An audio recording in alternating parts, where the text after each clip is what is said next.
based in Dublin. I am the director of a think tank called TASC, and we're an independent think tank that looks at issues related to inequality and democracy in Ireland and the EU. And we've worked over a number of years closely with FEPS. And this is one of numerous reports that we've published, but I have to tell you, I'm thrilled, absolutely thrilled that we're publishing this report, not just because it has faced quite a few disruptions because of the pandemic, but also because it's a critical issue. I think the lesson from the publication that the authors will discuss later is that we're relying upon a low-paid workforce to fill critical needs. And we've seen that throughout the pandemic with frontline health services and childcare in order to enable teachers and healthcare workers to go to work. So we need to think about how we treat those people, that workforce going forward. And that's one of the lessons from the report, which covers Germany, Spain, Ireland, and Greece, that we will discuss throughout the session today, in addition to our food supply, because we're talking about migrants in care and in agriculture. Anyway, I just want to briefly, because we have a full session, we have a full launch today, I just want to briefly thank Hedwig at FEPS for her support. She has done an extraordinary job in supporting what has been a complex project because of the pandemic. We were supposed to do in-person field research, and obviously that wasn't possible because the project received funding in 2019, right? We were starting just as the pandemic hit us. I also want to thank the researchers who are based in Greece, Spain, Germany, and in Ireland, which has been myself and a couple of younger researchers. Mason Parker is with us today, who's watching the launch. I want to thank the Friedrich Ebert Foundation for their support as well. They supported a couple of events in Brussels, bringing together representatives of civil society to discuss how to better support low-paid migrants who are in what are often exploitative working conditions, how to better support them to become participants in society in which they're living. And finally, I also want to thank Jorge and Jesus. I know Jorge is out there today, who work at the Fundación Alternativas. We've also partnered with them on a couple of occasions for FEPS reports, and I appreciate their taking on another project with us. Anyway, I will hand it over now to Hedwig, but I just want to thank everybody for attending today, and again, the authors for their patience and persistence in delivering this report. Thank you very much, Shana. I'm Hedwig Giusto, and I'm Senior Policy Advisor at FEPS, as well as Editor-in-Chief of the Progressive Post, the magazine run by FEPS. If you allow me, before starting officially the meeting, I would like to dedicate a few words to someone who passed away last night. Our day in the Progressive family started in the worst possible way, because we were told that the President of the European Parliament and a proud member of the Progressive family died last night. And so on behalf of FEPS, I would like to remember him and to give the condolences to his family and to all the people that have been lucky enough to meet him, to work with him, and to find out what a kind and generous man he was. So beyond that, let's go to the business of today. So first of all, thanks to TASC and for this research. If the participants have had the opportunity to open the file, they will find that it's a very comprehensive work, of which we are very proud. It was a difficult task, as Shana said. It was a long process. It was disrupted by the pandemic, but it was also a very important research. The fact that the agriculture and care sectors are key for our economies and societies is not something new. It's obvious, basically. But if something was learned during the pandemic, particularly in the very early stages, was how important, how key the migrants working in those sectors are important for their functioning and for the functioning of our economies and our societies. And nevertheless, those very same migrants who are so important for the economy are the ones that have to endure very difficult working conditions, often abusive and exploitative working conditions, and very difficult living conditions. So for this reason, it was so important to run this research to give a comprehensive image, but also some policy recommendations on how to improve the working condition and therefore the possibility to integrate in their society. Today, we will have the two editor and co-editor explaining the main findings of this research, Gerry Mitchell and Liran Morav. But they want us to underline that they didn't lead the research. The research was actually done by 4 research teams in 4 different countries: Germany, Greece, Ireland, and Spain. And these researchers are present today. You cannot see them, but they are with us today. And later on, during the question and answer session, if you wish to ask country-specific questions, please feel free to do. They will be happy to answer.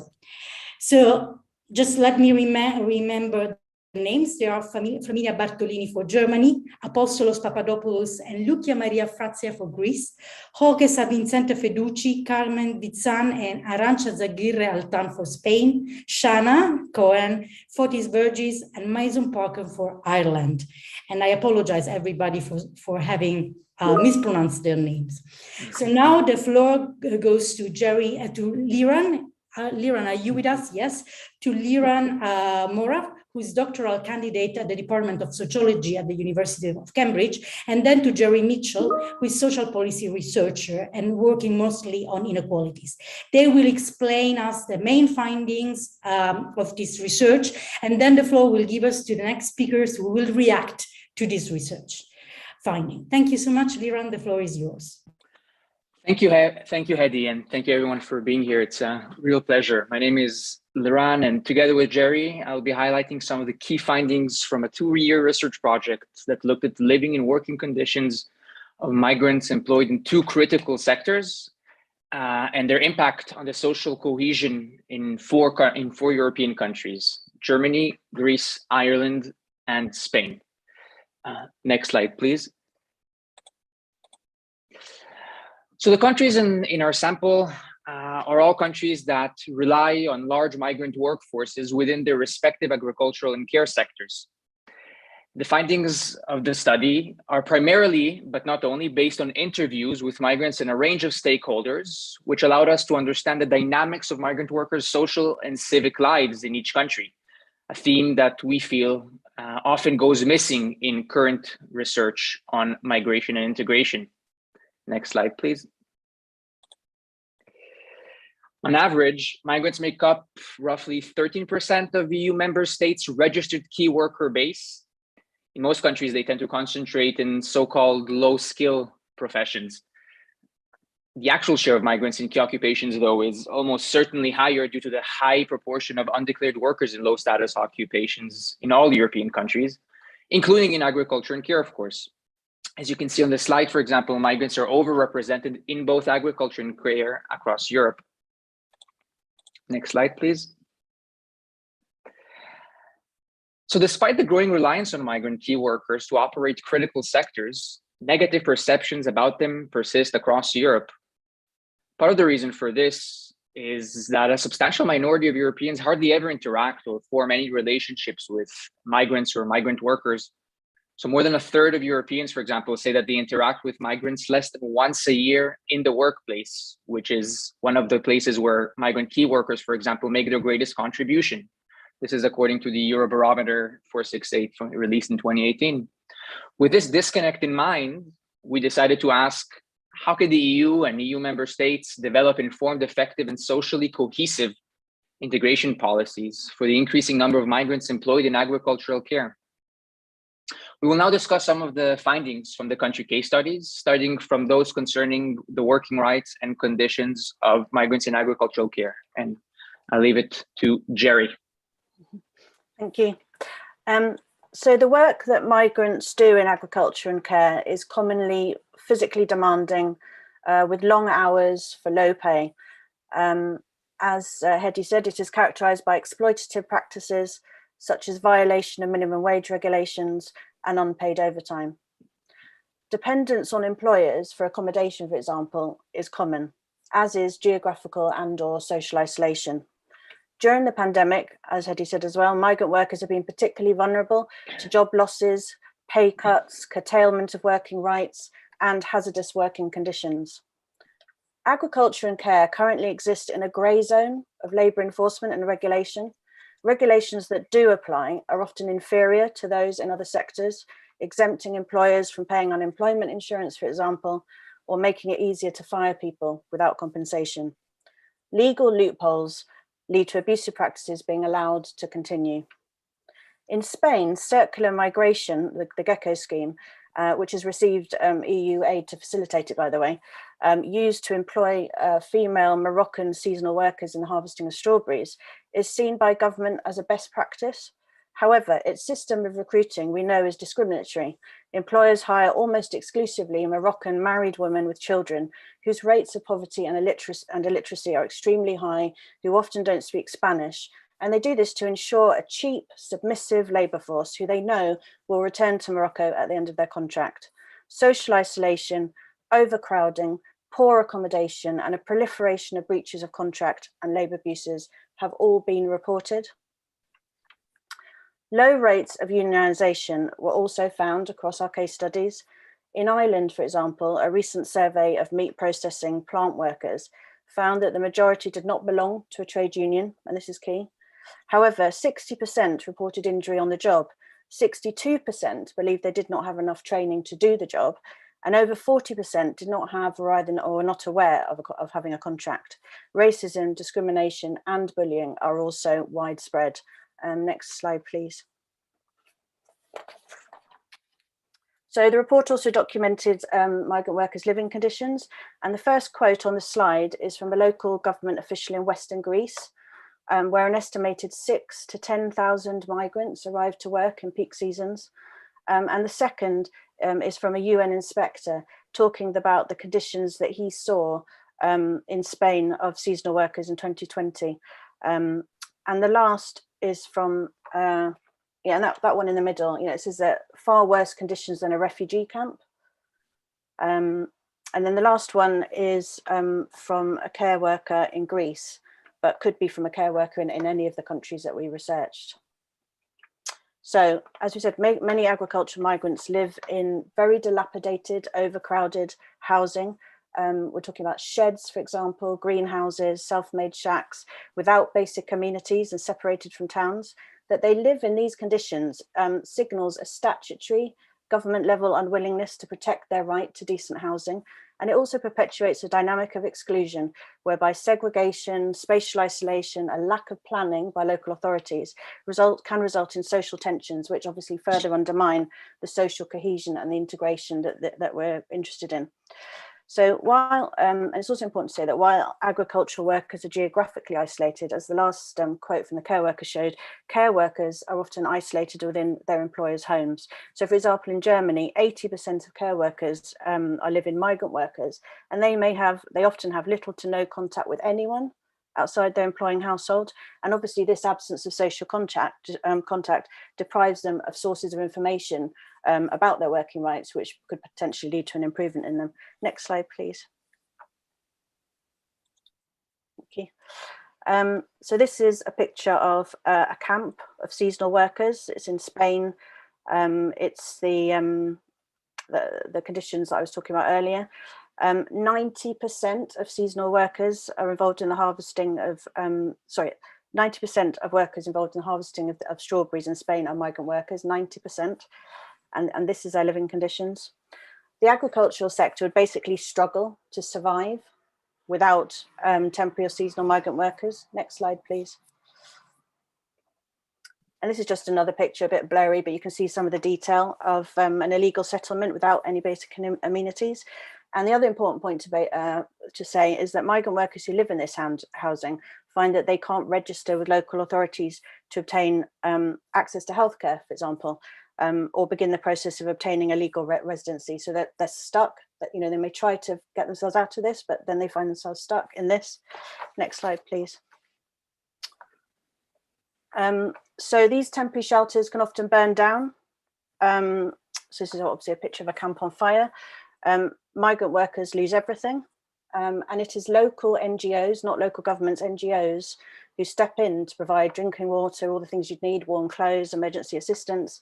So the NGOs play a vital role in not only this emergency support, but also they negotiate with the local authorities on housing solutions. And they also, which is really important, organise protests and social media campaigns, raising political awareness of these conditions. Next slide, please. So on this one, please, I didn't ask to say, Arthur, but could you just mute it when you press play? If you could just mute it at the bottom. So this is just showing, and apologies for pronunciation, we're in Lepe in Huelva in Spain. And again, apologies for pronunciation. This is an NGO called Anuski, which is a migrant-led organisation which runs a day centre for migrants, and it provides space to rest, access television, online, internet, so people can communicate with their families. And the migrant worker being interviewed here is a volunteer interpreter, and he basically helps people using the centre to communicate with the Spanish authorities. The organisation, I haven't showed a picture here, is also has also crowdfunded the construction of a hostel, which started last year to address inadequate housing for seasonal workers. That is crowdfunded. So the initiative shows that decent accommodation for migrant workers is possible, and that it's basically local authorities and businesses who lack the political will to articulate an effective response, even though they're enjoying all the benefits of employing seasonal workers. Next slide, please. Oh, that's the video repeats, that's right. So we also looked at social rights and protections. These are non-existent or limited for many migrant workers. And we're talking about lack of unemployment insurance, lack of health insurance, lack of pensions, lack of sick pay, lack of holiday leave, lack of maternity leave, and limited or non-existent recourse to the legal system. Government level unwillingness to extend and enforce their social and working rights leave migrant workers trapped, as I've said, in precarious segments of the labour market. The fact that the majority are informally employed allows this to continue. In Germany, for example, there is no obligation for employers to pay social security contributions in jobs where migrant workers are employed for 70 days or less, and the job is not their main source of income. In practice, this condition is hard to prove. And in agriculture, seasonal harvest work is, for many migrants, their main source of income. And as such, contributions should be made, because without them, the migrant workers are not able, as I said, to access healthcare or pensions. I'll hand back to Liran now, thank you. So having gone through some of these findings, we ask, what are the broader insights and lessons from the research from this project? Well, to start with, we document how a majority of migrants in agriculture and care are stuck in a vicious cycle of dependency and isolation. Many migrants searching for work in agriculture and care are in financially and legally precarious situations. While the jobs they find in these sectors are demanding and low paid, they tend to come with accommodation, and in many cases also provide scope for irregular migrants, of which there are many, to regularize their residency statuses. However, these same jobs also come with very limited rights and protections. For example, many migrants do not benefit from unemployment insurance or sick pay, as Gerry just highlighted. This leaves migrants in positions where they are highly dependent on their jobs and on their employers, which means effectively that employers can afford to overwork and underpay them. As a result, what you see is that migrants find themselves having little time to interact with their surrounding communities and engage local community organizations. And also, because they work in isolated and remote workplaces, trade unions and migrant rights NGOs find it hard to reach out and support them in case they want to improve their working and living conditions. Next slide, please. Specifically within the care sector, this cycle of dependency and isolation is linked to the growth of extensive shadow care sectors and two-tier economies across Europe, wherein socially protected and comparatively privileged local labor forces rely on care services provided by thousands of invisible, isolated, and highly exploited migrant workers.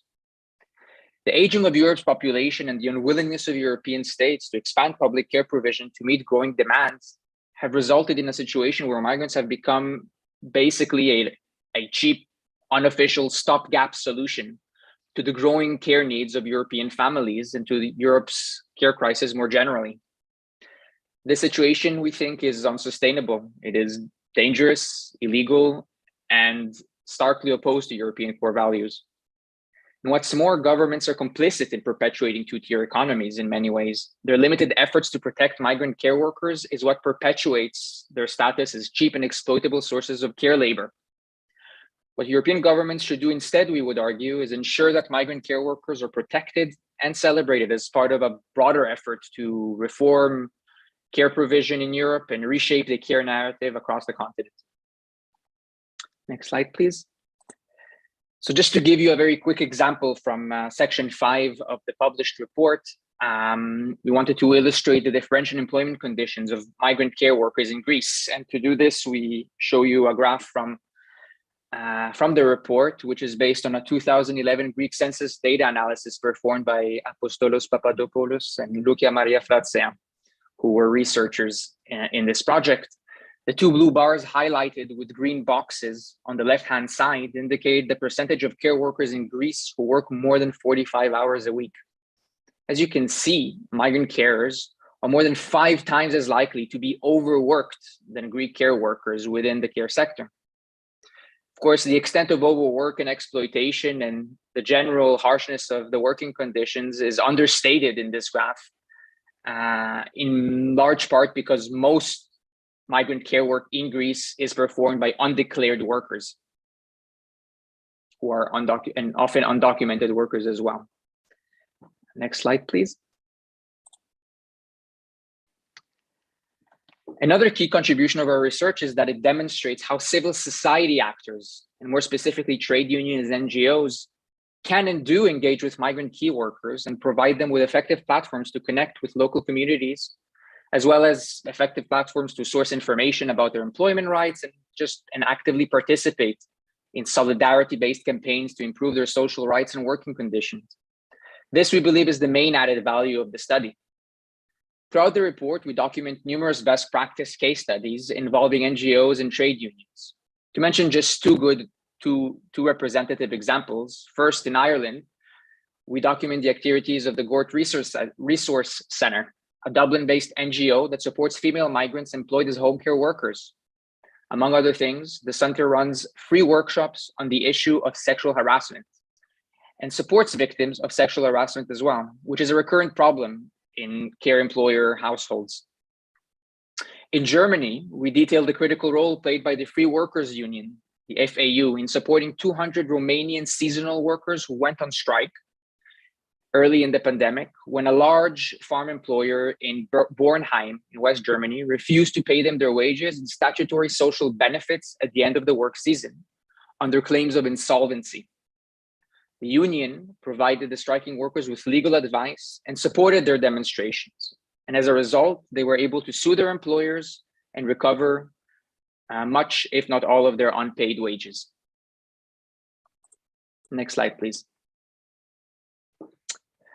We also advanced a list of EU and country-specific policy recommendations, most of which aim to do two things. The first is to incentivize and support civil society initiatives from below, ones that can promote active engagement, mutual support, and solidarity building between migrant key workers and local populations. The second is to reform the social protections and labor standards available to migrants employed in agriculture and care, and ensure that migrants benefit from equal access to justice within each of their host countries.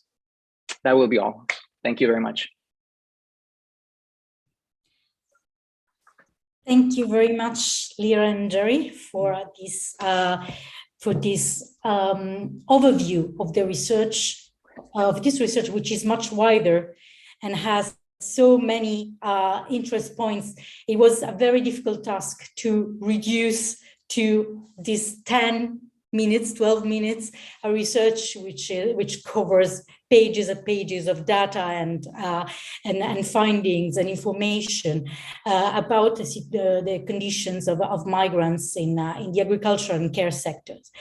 I must say that it was the conditions of the people, of migrants working in the agricultural sector is of more common knowledge. At least in Italy, it gets to the news more often, while it was more kind of not a surprise, but it's, I think, less known, the level of exploitations that care workers can experience in living in house with the people they take care for.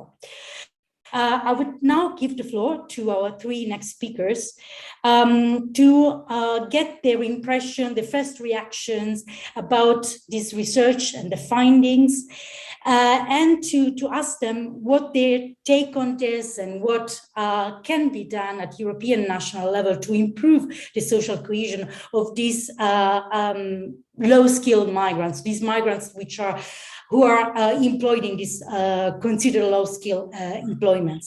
Our three speakers are Birgit Sippel, who is a member of the European Parliament since 2009 and is a member of the Committee on Civil Liberties, Justice and Home Affairs, who has been very active on topics such as asylum, migration and Schengen. The second panelist is Béla Galgóczi, who has been working as Senior Research Officer at the Trade Union Institute since April 2003. And his main research fields over the years have been capital and labor mobility in the EU, third country migration and income convergence. And finally, last but not least, a third speaker is going to be Alan Manning, Professor of Economics at the London School of Economics and Director of the Centre for Economic Performance's Research Programme on Community. From 2019 to 2012, he has also been head of the economic department at LSE.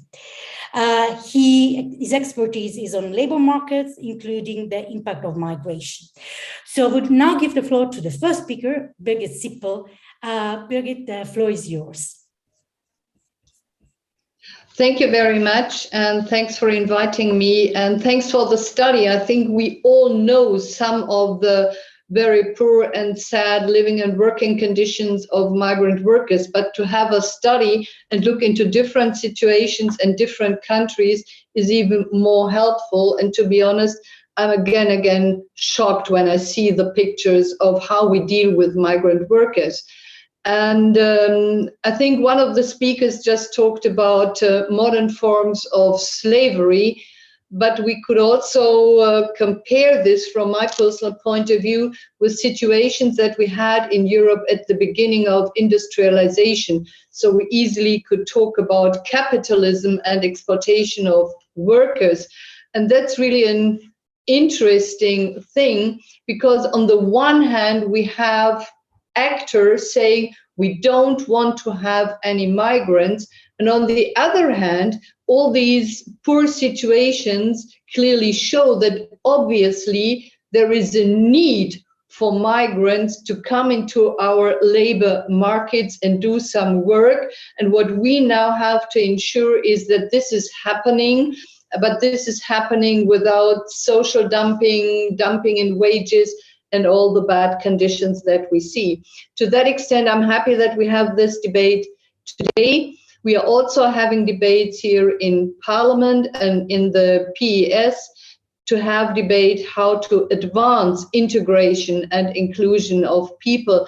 And of course, inclusion in labor market is important for the migrants themselves to become part of society, but it's also important to make them part of organizations, of clubs, so that they are part of the whole society. And this is important not only for the migrants, it's important also for all our local governments to make sure in practical terms, on an everyday experience, that we don't look at migrants as being migrants, but we realize they are simply colleagues, they are good comrades in clubs and other organizations, they are simply neighbors. That's what we have to advance, and therefore we have to close all the loopholes we just heard about. For example, that you can employ people for 70 days without ensuring social insurance. That's a loophole that is used for exploitation of people in addition to all the other things. So inclusion into the labor market is important. That means also to accept qualifications that people have once they arrive, but also to ensure that people have a chance to learn languages from the very first day they are here. This is very important. And also the inclusion into workforces for women is very important.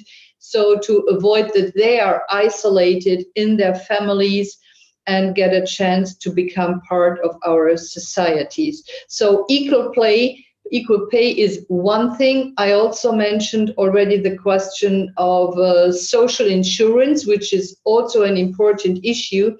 And having said this, and coming from the point that we need to accept migration, I'm willing to repeat one expression that Ylva Johansson is mentioning again and again, saying that migration is nothing new, but migration is normal. And me personally, I would like to add something by saying that migration has taken place over all the past centuries. For different reasons, and we should accept that. Nevertheless, it's always a challenge, and that's why we have to organize it and make sure that people are not only part of employment, are part in our clubs and organizations, have their own organizations, but also ensure that they get good quality housing. And especially during COVID, I think we saw that the already very bad conditions of migrant workers were even more difficult and dangerous, because in this very, very poor living conditions, overcrowded housings, COVID cases came up in those areas to a big extent. So health issues also came up. In Germany, for example, in the so-called meat processing factories, we had different cases in different areas, and that's something we also have to work on. Having said this, I'm very happy, and I understand that you concentrated in the study on the agricultural and care sector, because here we see specific situations that make the conditions for people even worse, having in mind also the question of isolation, being in households, as Liran just said, also including then bad situations of sexual harassment. But of course, we do have people also in other areas, and obviously we are in need of migrant workers in many different areas, including transport and hospitality industry. So that's something we also have to send as a message to our own citizens. And even more a reason, if we are in need of those people, we should ensure that we treat them in a dignified way and do not exploit them as we do it by now. Having said this, and we are always in debate mixing up migration into employment with other forms of migration, including asylum. Nevertheless, having in mind that people are working in our member state, I think it should at least be one good step forward to ensure that those who are trying to work, those who are working, get a chance to regularize their status. So make irregular migrants regular migrants and give them permission to stay, a residence permit, so that they can no longer be exploited, and inform them also about all their rights. And I think the question of unions already has been mentioned, which is also an important part of all these steps forward to make them part of our society and avoid exploitation. Inclusion into employment is not only important for the migrants themselves and to make sure they can provide for themselves and earn the money to have good housing and all the other things, but I think it's also important to increase and strengthen acceptance of local population regarding migration, because what I often hear is that people are critical with migrant people because they say, how can they live in these conditions? What kind of people are they that they accept such living conditions? So if we can improve that situation, I think we even can improve and strengthen acceptance within our societies and local population regarding migrants, and fight back all the wrong preconceptions that we have. So make them part of our society, treat them like everybody else regarding working conditions, housing conditions, payments, social security, and legalize their status in case they don't have a legal status right now. So I think that's very important, and that's where we have to work on with the legal basis, but also, and this also has been mentioned already, the work of NGOs is very important to bring people together, migrant people, local populations, and let them make experiences that we are not talking about migrants, we are talking really about colleagues, comrades, neighbors, people who have same wishes and hopes for the future like everybody else, having good schooling for their children, having a good workplace, having good accommodations, and have some small dreams for their futures. And I think that's important. And to that extent, I'm happy that we can exchange today and find ways to contribute to better inclusion of migrant people within our societies. And therefore, once again, thank you for having this opportunity today. Thank you very much for your words and for reminding us something that may seem obvious, but it has to be stressed, that integration is not just an effort that migrants have to do, but we also have to do our part to give them, to make the conditions for them to integrate. So it's a two-way process. It's not just a one-way from their side. And also to remember that it's not just a question of labor. It's a question of being part of every aspects of our social life, being part of a club, as you said, not just being part of the labor market. Now I would give the floor to Béla Galgóczi. And since you are working for the European Trade Union Institute, I cannot but remember what has been said about the role of the trade unions. It has been underlined by the research that trade unions as NGOs can do a lot to increase, to prepare a more suitable environment for integration, but still there is a very low level of unionization. So Béla, what's your take on the research and particularly on the question of the trade unions? Well, good morning, everybody, and thank you for inviting me.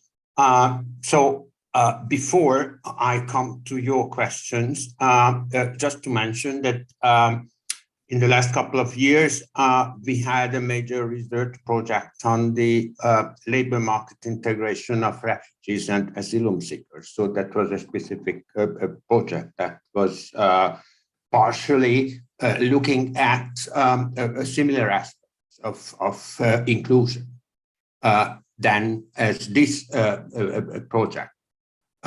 Certainly, I will also come to the trade unions. At the same time, I have to say that our institute, European Trade Union Institute, we are closely working with trade unions, but we are actually a labor market research institute at European level from an employee point of view to support trade unions. So we are not only focusing on trade unions themselves. So first of all, I think it's great to have this comprehensive research project that is also methodologically very, very fortunate in the way that it is not only focusing on data, but on people as well. And this is what we also have to see always, to see the human faces behind the numbers, and also, of course, to focus on these two sectors is really important, because that was a reminder for Europe that these people are really needed. And it is very sad that we needed the pandemic to realize this. And not only to realize that these workers are essential, but also to realize the poor working conditions and living conditions, because the pandemic was hitting these people more due to the terrible housing conditions and so on. So the pandemic highlighted these problems. I don't know if this can be seen as an opportunity. It's also important that the study is linking migration to social inclusion, because this is exactly what is important the weak link in the whole process. I would also, the study also mentions at the beginning, but I think it is important that we realize that we have several migration channels in parallel. There are refugees, asylum seekers. There are mobile workers, EU mobile workers. There are seasonal workers. There are regular economic migrants, and there are irregular migrants. All these categories are subject to very different legislation. And that is often making,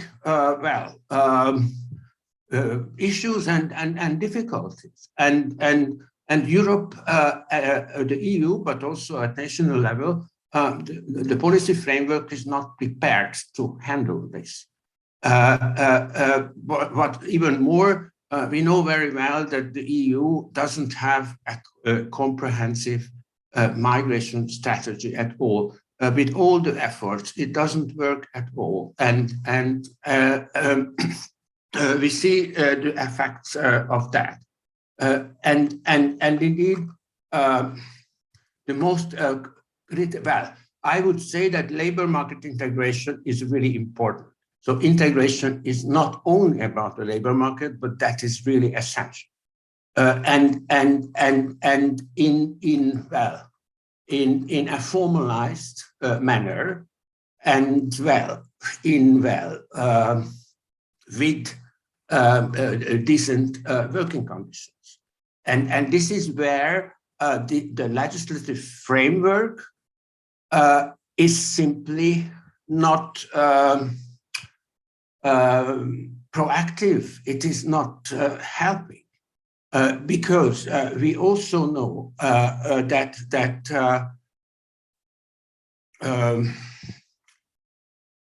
depending on the different categories of migrants, of course, but there are loopholes, as mentioned.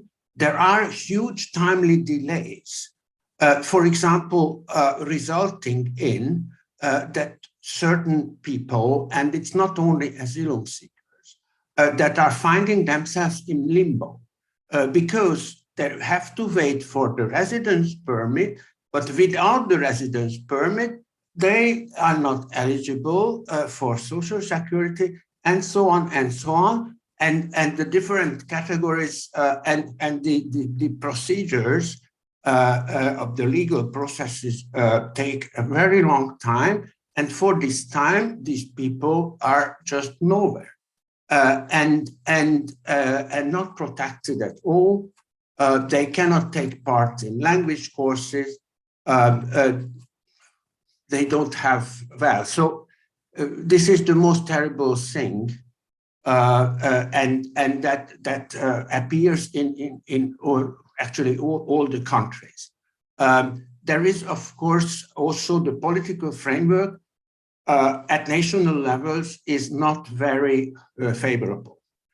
We know very well that in many countries, the policy environment became more and more hostile towards migration. And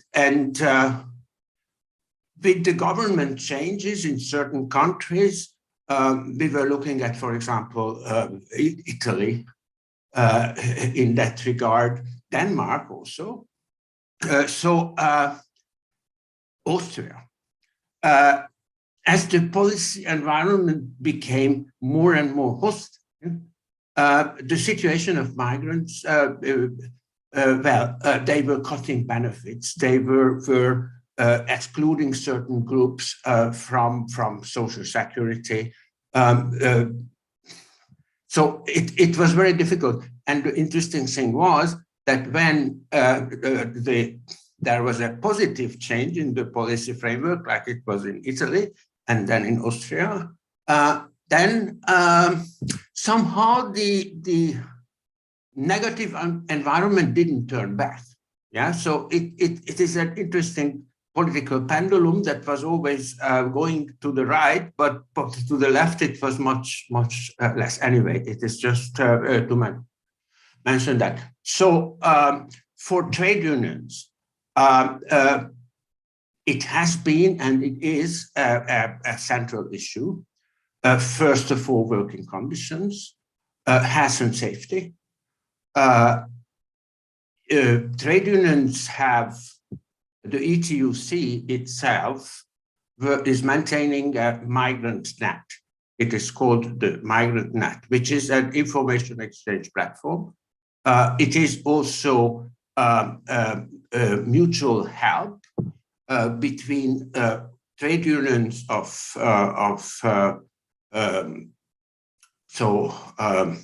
source and host countries, and putting up centers that are providing services for migrant workers, starting from information in different languages, legal help, and then also after a while trying also to organize them. And in many countries, many EU countries, there had been successful attempts to organize migrants, and then also having trade union members with migration background who are reaching out to the migrant population. So there have been good practice cases in that.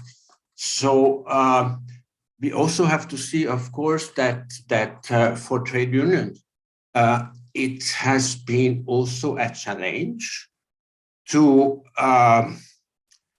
have positive messages and strategies related to migration, because the general sentiment in the population was becoming more and more hostile.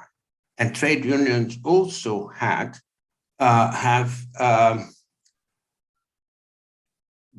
not negligible segment of their membership that is hostile to migration. We know very well that for example, in Germany, Austria, quite a part of trade union membership is supporting the extreme right parties. And that is an issue for trade unions to deal with that internal problem with information campaigns and exactly highlighting that those are colleagues. These are people like you, and they have the same problem. One more thing before I'm running off, I think. Okay, health and safety is important, and we also have to have in mind that with the climate change has an effect.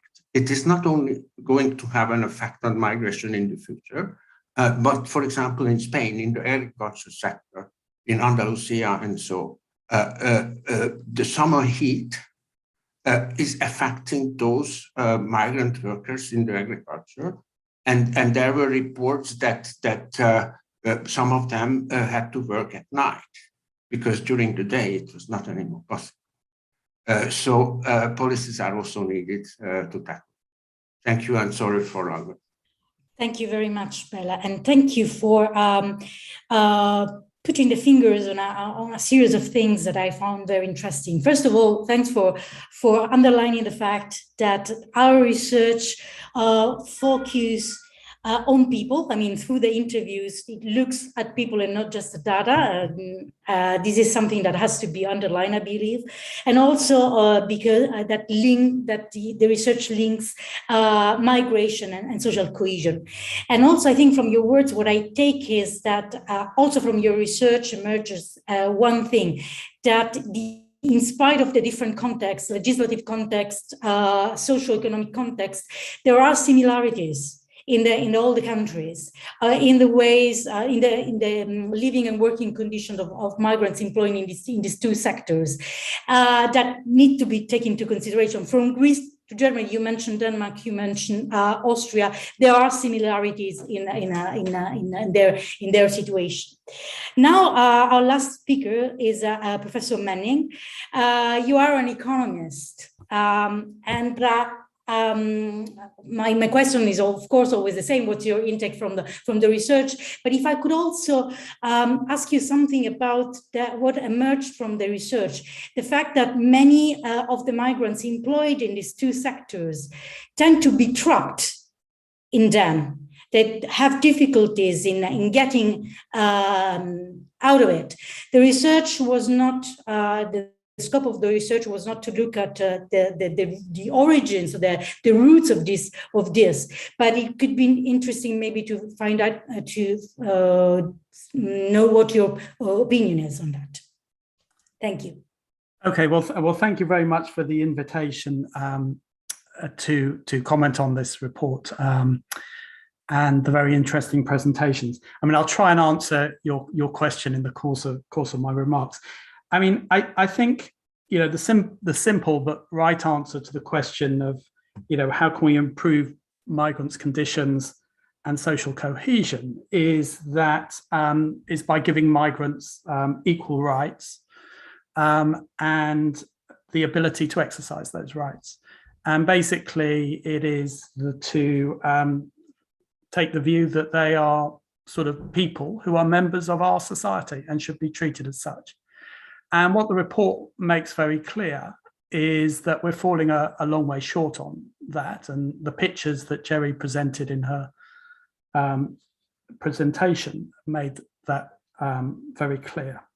And what I liked about the report is that although the way this plays out in every individual country is a bit different, there's some very, you know, common themes that ring true. So, for example, in the UK, a couple of weeks ago, a report on its seasonal agricultural workers scheme was published by the government, documenting a lot of, you know, failure basically to provide even the legal protections for the workers on that scheme.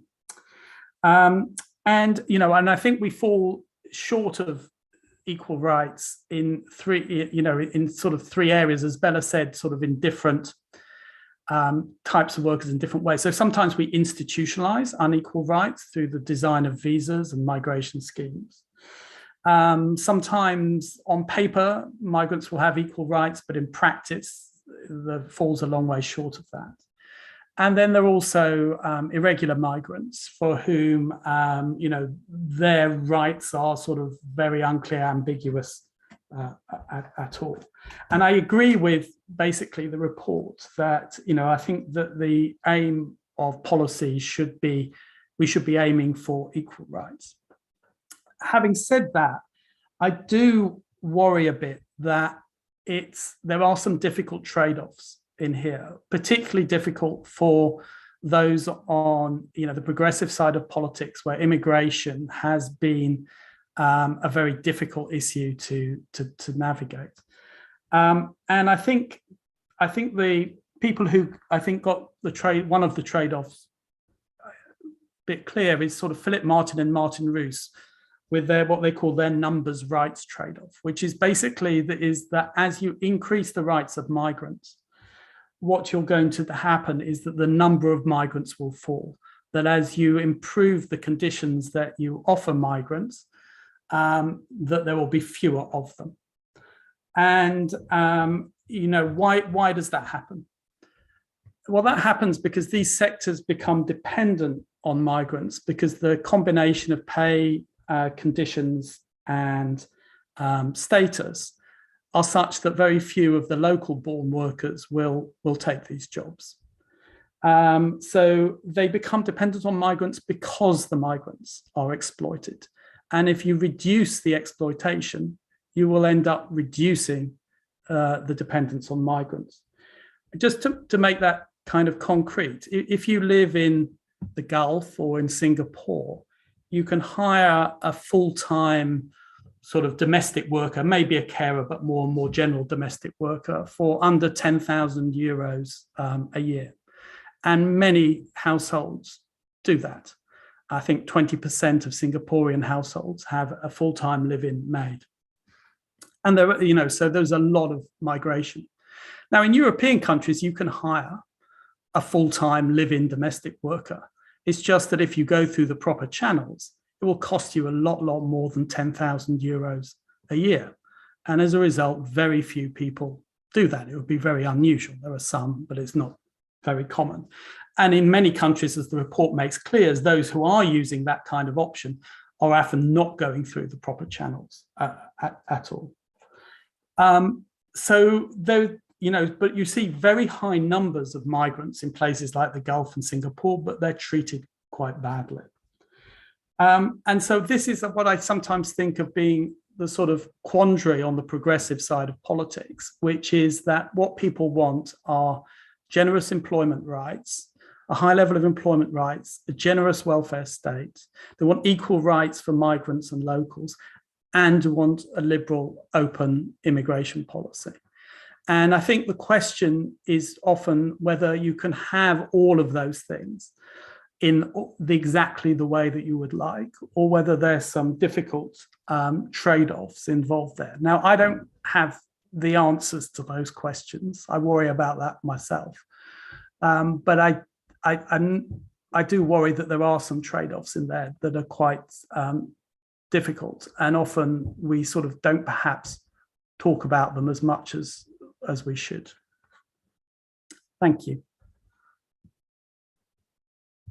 Thank you very much for your intake. Actually, one of the we have very little time left, I must say, but I have already a few questions for the audience, and sorry. I'm receiving messages from Zoom that I don't understand. Apologies. One of the questions that have been asked, and I would ask this to all the speakers who would like to answer, is many of the conditions, by Maria Rerich, many of the conditions described for the care field here have been studied as well as strongly criticized for decades, at least in Germany, Italy, and the UK. So why should we be optimistic that the deplorable status quo that has been described for a very long time will be changing anytime soon? I don't think we have been very optimistic here in general, but now, okay. But I would like, for example, you, Professor Manning, say, is there any reason for optimism? And to the other speakers who would like to take the floor. Well, as you mentioned, if I take that very, very quickly, well, it should always be optimistic, but and realize that sort of but change is hard. It doesn't come easily. I think there are sort of very difficult questions. I mean, I think the root cause of the difficulty is our world is incredibly unequal. So jobs that would be regarded by people born and brought up here as really terrible jobs would be from the perspective of someone born in many other countries would be actually much better than what is for them. And so that sets up an economic dynamic which tends to lead to this kind of situation. And the economist Joan Robinson had a saying that the only thing worse than the misery of being exploited by a capitalist is the misery of not being exploited at all, meaning that if you don't have a job And, I think that is the root cause of why this is likely to be with us for a long time to happen, these issues, but it doesn't mean that they can't be better. Thank you so much. Ms. Sippel, I will ask you the same question. Do you see any reason for optimism? Not an optimism to say within the next 5 years we have solved all the problems, not that kind of optimism.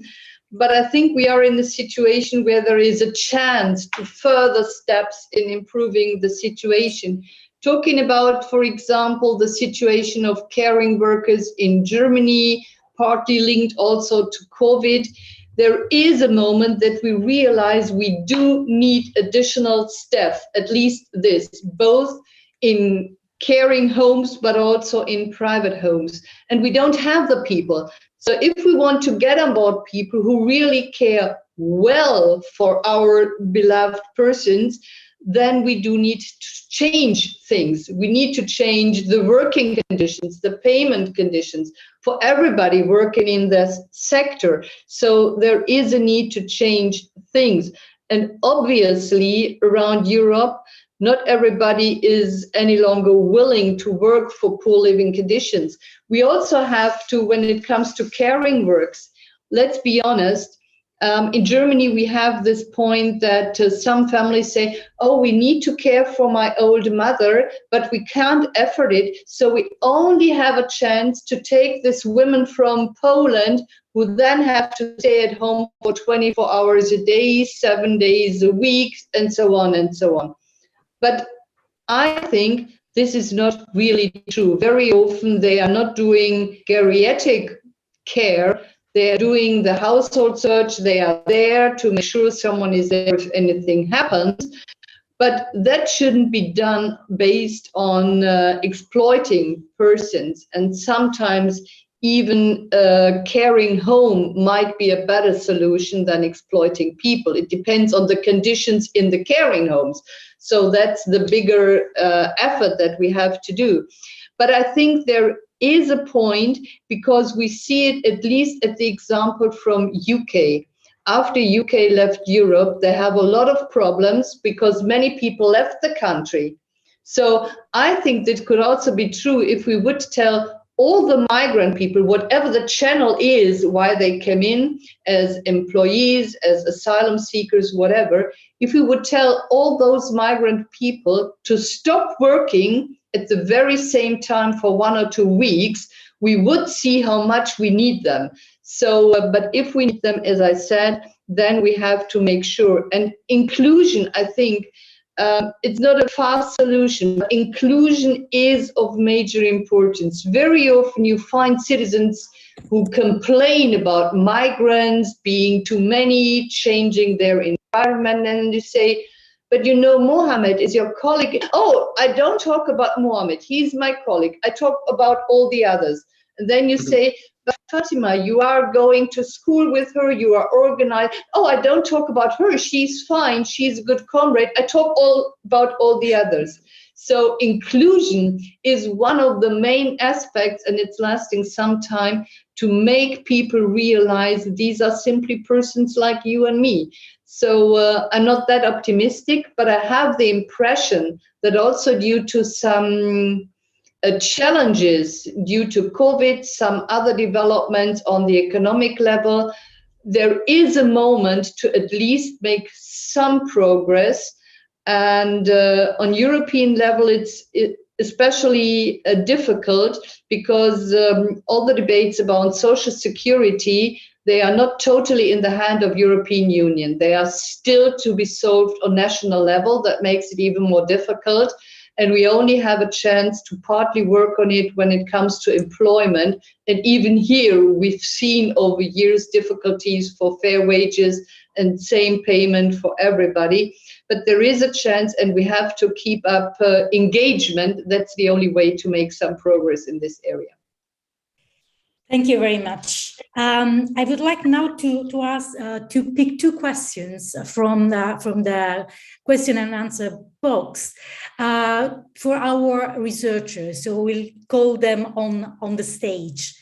The first question is by Georgi Pirinsky, who's asking, has there been a reference to the European Labour Authority in the course of the 2-year preparation of the study? Do the presenters believe that the ELA has a role to play in overcoming the situation of migrant workers? And if so, what should it be? And I would turn this question to Fotis. Birgit, are you with us? Yes. Would you be able to answer this question? Yes, thank you. Sorry, Zoom is giving me grief. Thank you, Hedwig, and thanks for that question. Sure, it's interesting that the European Labour Authority actually sprang up as the research was beginning. So the ELA was formed right before the pandemic at the end of 2019.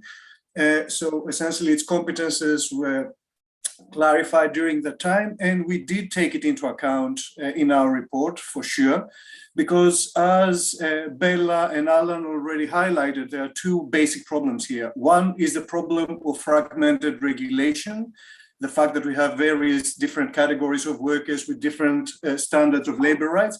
The other is the enforcement of regulation that is already in existence. A good example of that is the Seasonal Workers Directive, for example, or the Posted Workers Directive. We're talking about EU citizens as such, and that's where the ELA comes in. So we have highlighted the need for the European Labour Authority to actually get active in a variety of ways. First, in ways that are within its mandate, obviously. First, basically with anything that regards enforcement of already existing EU regulation, both in terms of coordinating action by the member states, but also facilitating joint inspections with the national labour authorities and the labour inspectorates. Secondly, cooperating with the member states in providing them with the necessary information about the condition on the ground. The ELA actually has the capacity to conduct research and targeted analysis of various situations in different member states, and then disseminate the information both to member states authorities and the social partners. The mediation competences of the European Labour Authority have also been highlighted, particularly in instances where the grief is between member states as such. A good example is care workers in Greece that predominantly come from Eastern European EU member states. And lastly, we have the European Labour Authority's mandate in tackling undeclared work, which is a major issue, particularly when it comes to the agriculture and care sectors. So in a nutshell, yes, the European Labour Authority definitely has a say in all of this. Thank you very much. I would like to pick another question by Louisa McKenzie. She's asking, do you know if there is any pressure being put on supermarket chains, food suppliers to put an end to the price wars which continue to drive cost prices down and in turn hurt those at the lowest rung of the ladder, undocumented migrant workers? Price reductions can possibly continue. Lidl, Aldi would be the main offenders located across the EU. And I think that Flaminia Bartolini would like to answer this question. Flaminia, are you with us? Don't see her. No, yeah, tell me, Liran. I think it wasn't Flaminia. I think it was Fotis who wanted to address that question. Okay, Fotis, back the floor to you. Back again to you. Sorry, Flaminia. So the report hasn't actually looked into this, but it's an important point, right? So essentially, right. So the report hasn't actually looked into this, but it is an important point. Now, there is a question about enforceability through non-state actors, and that is exactly what you're describing here. So essentially enforceability of labor standards through means of civic action or consumer protection action. Now, this is an important point, but this, I'm very sad to say, hasn't actually been taken on by the EU, precisely because we're talking about a free market economy. So it's likely that the EU wouldn't like to have a hand in this, but it hasn't really been taken up by consumer protection associations across the EU as much as well as it has in the US and Canada.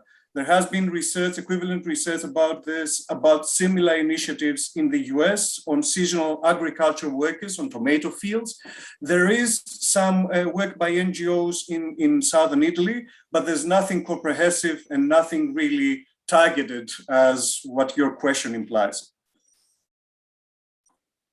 Thank you very much for this. I would like to take other questions, but we're really running out of time now. And so I would now give the floor to FEPS Secretary General Laszlo Andor to deliver the concluding remarks. Laszlo, the floor is yours. Okay. First of all, thank you very much. And I should start my concluding words by congratulating the authors of the study, because it's been a great research, and we understand why it also took so long. But the discussion itself also proves not only the value of the research, but also the relevance of the topic.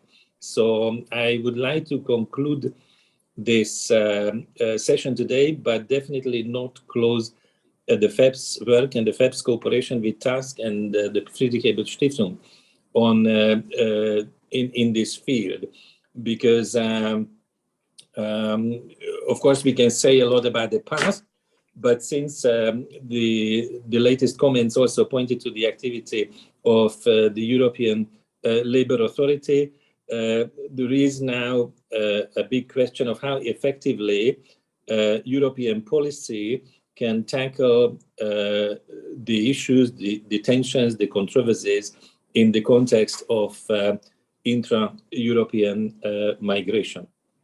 Why am I highlighting the establishment of the Labour Authority? Because for FEPS, of course, it's very important to start with a new research that delivers an added value which was not present in the Brussels bubble, in the EU level discussions previously. But we also need to try to connect this with the policy process. And the European policy in the field of migration, including the segment that has been discussed today, has developed quite a lot in the last 15 years. I would say that the starting point was a little bit naive when the emphasis was simply on removing barriers and ensuring that those who want to migrate can migrate, and then under the auspices of free movement, the mobility of workforce in the European single market will only lead to an optimum. And now, out of the experience, especially because through enlargement, the European Union has become so imbalanced, and there was a lot of migration as a result of the economic crisis experienced, especially in the southern European countries at the time of the Eurozone recession. We have to explore the fallout of all these imbalances and divergences, and see what it means in terms of equal social rights and good standards of working conditions. And even without the pandemic, I think it was possible to expose and demonstrate that the great principles, and sometimes the EU law itself, really suffers in various ways, but especially the pandemic exposed a lot of practical problems with the implementation of EU standards and the EU law. I think the study highlighted in which professions this needs to be particularly studied. And I appreciate that the discussion also highlighted some aspects of the concerns on what we call the receiving side, in the receiving countries of EU migrants. In fact, that's also part of this policy evolution, not simply to fight for removing barriers, but also address the so-called legitimate concerns of the populations of the countries that receive large numbers of EU migrants.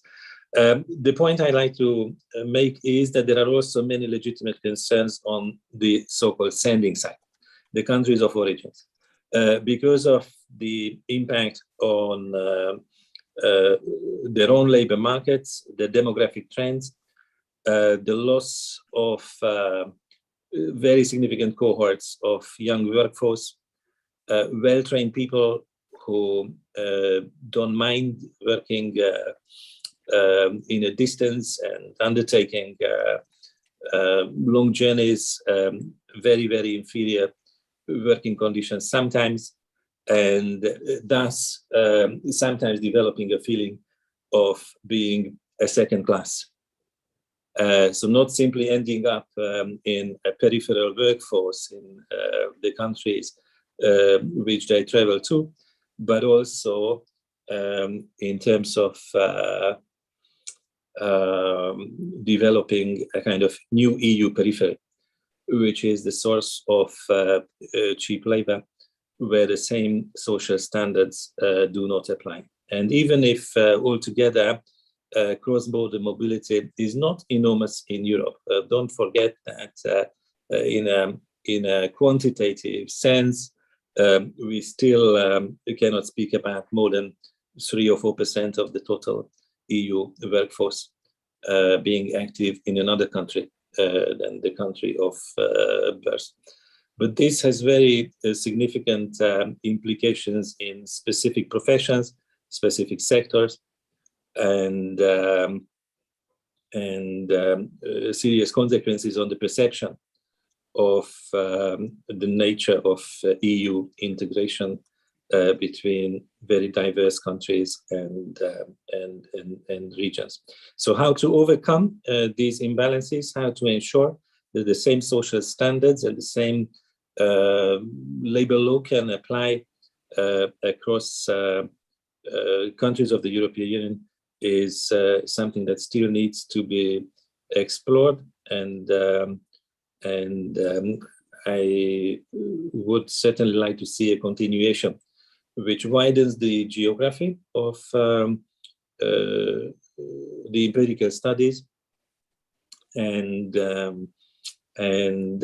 looks into this new chapter when the European Labour Authority and other new EU policies can be tested in practice, and from the point of view of whether the promises of this policy development turns out to be positive or not. So thank you again for the opportunity. I myself obviously learned a lot from the study itself. We will do our utmost for the promotion to ensure that this will be widely read and also find its way to the policy makers in Brussels, in the European Commission, as well as the Parliament. Thank you very much, Laszlo. Thank you very much to our speakers, for the attendees, for also your engagement in the chat. And you can download the study from the FEPS website. So thank you again and goodbye.